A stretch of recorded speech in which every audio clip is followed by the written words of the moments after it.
Hail comic book fans, today we are talking about Ghost Pepper issue 2. I enjoyed the first issue. There was enough there for me to be invested enough in the story to come back for more. The one thing that really stood out for me within this series is the art and how the characters are so expressive and how this easily could be turned into an animated series based off the same art style. It just looks very interesting and cool, and what they've done with the art and with how they show the land and how they show the world within this series, to me is very interesting, and I feel like there's a lot that can be shown moving forward. With that said, going into issue 2, if go back to my first Ghost Pepper video, but this guy named Ash, this guy that's really pale, and he just looks weird and looks off.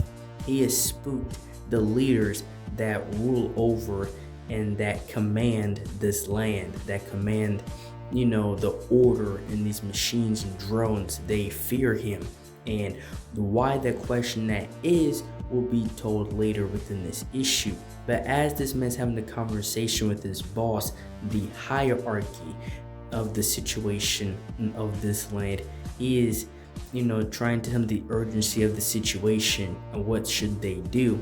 And that's when they pretty much tell him, hey, we need to handle this, and we might need to bring back some of our old, boys, the old weaponry to deal with this situation. And an interesting part of this is that it's not just a villain, to villain dialogue or whatever. They showed the enemy's kid and showed that he had a family, and showed that besides what he's doing this for something. He's not motivated by simply evil within itself. And that's when we get more of Ash with Lola. I think that's how you pronounce it. I'm not sure. Her name is very tricky.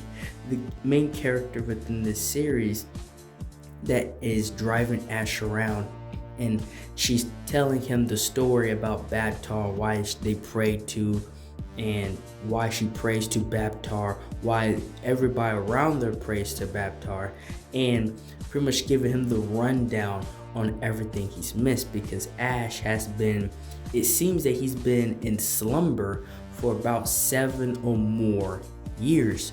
Why is that? I'm sure there will be said more in the series for that particular reason.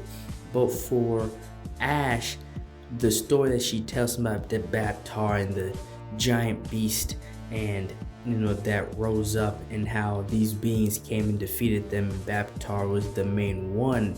And as she's telling him this story, he's sitting there listening. They're gaining information on everything they've lost and why people seem to like Baptar. Why does he seem to be the savior and the god of some sort to these people and to what is left of this world? And after she tells him, he's like, that's a load of bullshit. And that's when she looks at him like, that's blasphemous. She literally uses that language, blasphemous, which it just tells you the in-depth situation that is, what the world we are in. And that's when he tells her that he didn't beat the giant beast, I did. I beat that giant monster, and it damn near killed him. So now, as this series and the story is going along, I'm putting this together, and you guys can pretty much put this together as if, at this point, that he did all the heavy lifting, he did all the heavy work, he put his life on the line and beat the enemy and reshaped this world, and then was placed on the sideline, placed in the back, while other beings, they pretty much took credit and benefited from his work. They benefited from the pain that he went through, from the battle he went through. And from his perspective, he tells her that he didn't really do it for humanity. He did it for one person. Who that one person is, we do not know yet. Obviously, I would say it's probably a lover, but we will see. Maybe it's a daughter, maybe it's a family member, you know what I mean? but he's the one that is responsible for saving whatever they have left at this moment, and the way that everybody is living and the fact that humanity is still going is because of Ash's actions. And now he has come back to reclaim and to take back the credit that other beings have taken from him. And that seems to be the crux of this situation.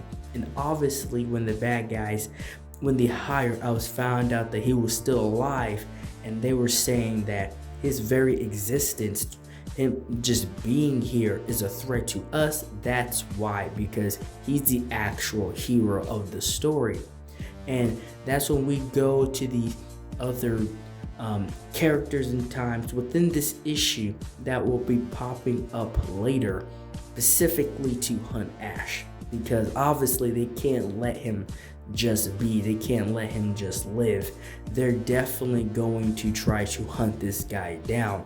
And the fact that this chick, that she just runs a food truck, right? She's not a bounty hunter, she's not anything else, she's just a food truck. She has allowed Ash to tag along with her, so obviously she's going along for the ride at this point. Whatever happens, she's going to be tied to it.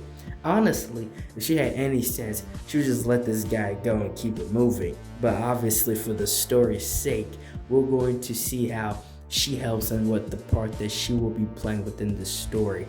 And that's when we are shown one of the, I would say, bounty hunters probably, that's going to be hunting down Ash, and it's this woman. Vex is her name. And it seems to be moving forward. She's going to be collecting her old team, her old soldiers and comrades, and she's going to be hired with the task of hunting down and eliminating the threat that is Ash. And I will say it again, the story is very interesting. They are keeping it very grounded. You can tell that this is a very different world that we're being shown here. And I really enjoyed the simplicity of it so far. And that's all I have for this video. Thank you guys for watching this video. Like, share, and subscribe for more. And thank you for watching.